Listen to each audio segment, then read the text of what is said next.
We're on our way through Moncton, New Brunswick. I'm going to a long-lost relative, a cousin's house named Josh Wilson. Staying over with him tonight, my family and I. I'm just about there, but not before I give you your Ride4Rufiji moment number 40, all about tradition. Tradition.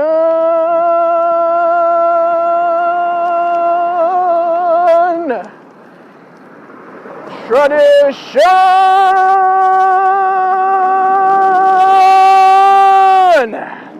Ladies and gentlemen, that moment, woo-hoo-hoo, going through a pile of rocks, was brought to you by the fiddler on the roof. Sometimes Sarah and I, we watch old movies. She loves them.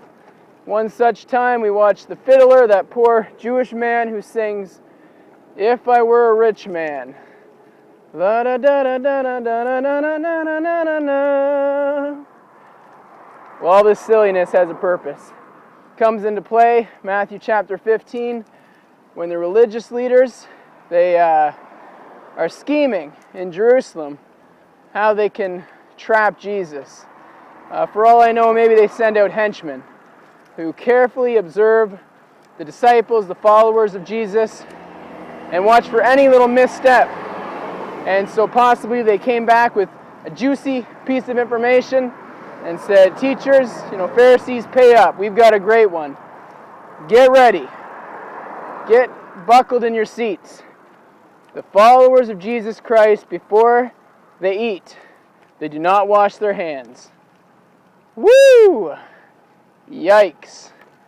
So they get real excited, the teachers of the law. They travel all the way from Jerusalem. We got them this time. They corner Jesus and begin speaking in such an arrogant kind of way. They say to Jesus, why do you allow your followers to break the traditions of the elders by not first requiring them to wash their hands before they eat? And Jesus responds back and says to them, "Well, why do you break the commandments of God for the sake of your traditions?" Whew, guess they didn't see that one coming. Back to the drawing board. The disciples, Jesus' disciples, they go to him later and say, "You know what? I think you're really starting to offend these teachers of the law. You're getting under their skin. You're hurting their feelings." And Jesus used this moment, even a moment of opposition, as a teaching moment. He says, understand that what goes into the mouth, the custom, the tradition by which you eat, does not defile a person. Rather, what comes out of the mouth. This has the potential of defiling a person. Your words. By your words you are justified. By your words you are condemned. This comes from the overflow of the heart. And so, follower of God, what is the overflow of your heart? In your most raw and uncensored moments, when something unexpected happens and your mouth is not guarded, what do you say? How do you respond? What is the overflow of your heart?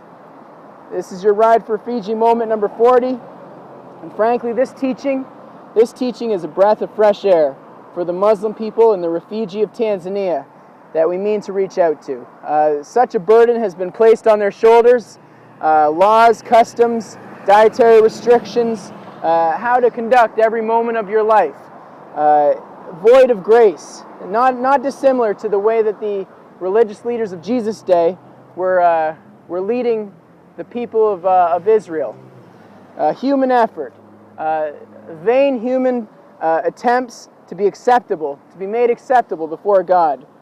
And I think it's very important as missionaries, as church leaders, especially going to a group like the Rufiji, that we be careful to only bring to these people the pure Word of God, Jesus alone, that we don't bring with us our own church traditions and customs and culture that we're accustomed to in North America and try to pile that on top of grace. No. The message of Christ is grace alone.